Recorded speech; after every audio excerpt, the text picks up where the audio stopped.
ಎಲ್ಲರಿಗೂ ನಮಸ್ಕಾರ.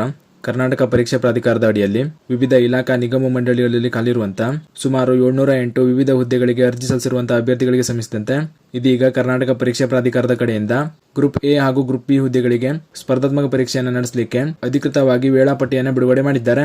Group A ಹಾಗೂ ಗ್ರೂಪ್ ಬಿ ಹುದ್ದೆಗಳಿಗೆ ಅರ್ಜಿ ಸಲ್ಲಿಸಿರುವಂತಹ ಅಭ್ಯರ್ಥಿಗಳು ಈ ಟೈಮ್ ಟೇಬಲ್ ನ ನೀವು ಕೆಎ ಅಧಿಕೃತ ವೆಬ್ಸೈಟ್ ನಿಂದ ಡೌನ್ಲೋಡ್ ಮಾಡಿ ನೋಡ್ಕೊಳ್ಬಹುದು. HK ಹಾಗೂ ನಾನ್ HK ವೃಂದದಲ್ಲಿ ಖಾಲಿರುವಂತಹ ಗ್ರೂಪ್ ಎ ಹಾಗೂ ಗ್ರೂಪ್ ಬಿ ಹುದ್ದೆಗಳಿಗೆ ಸಪರೇಟ್ ಆಗಿ ಟೈಮ್ ಟೇಬಲ್ ನ ಬಿಡುಗಡೆ ಮಾಡಲಾಗಿದೆ. ಮೊದಲನೇದಾಗಿ ನಾನ್ HK ವೃಂದದಲ್ಲಿ ಖಾಲಿರುವಂತಹ ಗ್ರೂಪ್ ಎ ಹಾಗೂ ಗ್ರೂಪ್ ಬಿ ಹುದ್ದೆಗಳಿಗೆ ನಿಗದಿ ಮಾಡಿರುವಂತಹ ವೇಳಾಪಟ್ಟಿಯನ್ನು ನೋಡೋದಾದ್ರೆ ನೀವು ಸ್ಕ್ರೀನ್ ಮೇಲೆ ಕಾಣ್ತಾ ಇರೋ ಹಾಗೆ ನಾನ್ HK ವೃಂದದಲ್ಲಿ ಖಾಲಿರುವಂತಹ ಹುದ್ದೆಗಳಿಗೆ ಅರ್ಜಿ ಸಲ್ಲಿಸಿರುವಂತಹ ಅಭ್ಯರ್ಥಿಗಳಿಗೆ ದಿನಾಂಕ 26/4/2026 ಪರೀಕ್ಷೆಗಳು ಪ್ರಾರಂಭವಾಗ್ತಾ ಇದೆ.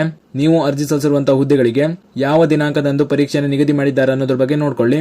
ಇದು ನಾನ್ HK ವೃಂದದ ವಿವಿಧ ಹುದ್ದೆಗಳ ನೇಮಕಾತಿ ಪರೀಕ್ಷೆಗೆ ನಿಗದಿ ಮಾಡಿರುವಂತಹ ವೇಳಾಪಟ್ಟಿ ಆಗಿರ್ತದೆ. ಅದೇ ರೀತಿ HK ವೃಂದದಲ್ಲಿ ಖಾಲಿರುವಂತಹ ಗ್ರೂಪ್ ಎ ಹಾಗೂ ಗ್ರೂಪ್ ಬಿ ಹುದ್ದೆಗಳಿಗೆ ಯಾವ ದಿನಾಂಕದಂದು ಪರೀಕ್ಷೆಯನ್ನು ನಿಗದಿ ಮಾಡಿದ್ದಾರೆ ಅನ್ನೋದ್ರ ಬಗ್ಗೆ ನೋಡೋದಾದ್ರೆ ನೀವು ಸ್ಕ್ರೀನ್ ಮೇಲೆ ಕಾಣ್ತಾ ಇರೋ ಹಾಗೆ HK ವೃಂದದಲ್ಲಿ ಖಾಲಿರುವಂತಹ ಗ್ರೂಪ್ ಎ ಹಾಗೂ ಗ್ರೂಪ್ ಬಿ ಹುದ್ದೆಗಳಿಗೆ ದಿನಾಂಕ 27/4/2026 ಪರೀಕ್ಷೆಗಳು ಪ್ರಾರಂಭವಾಗ್ತಾ ಇದೆ. ನೀವು ಅರ್ಜಿ ಸಲ್ಲಿಸಿರುವಂತಹ ಇಲಾಖೆಯಲ್ಲಿ ಯಾವ ದಿನಾಂಕದಂದು ಪರೀಕ್ಷೆಯನ್ನು ನಿಗದಿ ಮಾಡಿದ್ದಾರೆ ಅನ್ನೋದ್ರ ಬಗ್ಗೆ ನೋಡ್ಕೊಳ್ಳಿ.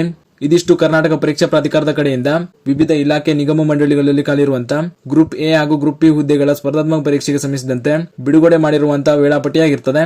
ಅರ್ಜಿ ಸಲ್ಲಿಸಿರುವಂತಹ ಎಲ್ಲ ಅಭ್ಯರ್ಥಿಗಳು ಈ ವೇಳಾಪಟ್ಟಿಯನ್ನು ಸರಿಯಾಗಿ ನೋಡ್ಕೊಳ್ಳಿ ಹಾಗೂ ಈ ಮಾಹಿತಿಯನ್ನು ಅರ್ಜಿ ಸಲ್ಲಿಸಿರುವಂತಹ ನಿಮ್ಮ ಸ್ನೇಹಿತರಿಗೆ ಶೇರ್ ಮಾಡಿ ಅವರು ಕೂಡ ತಿಳಿಸಿ ಅಂತ ಹೇಳ್ತಾ ಈ ವಿಡಿಯೋನ ಇಲ್ಲಿಗೆ ಮುಗಿಸ್ತಾ ಇದ್ದೀನಿ. ಧನ್ಯವಾದಗಳು.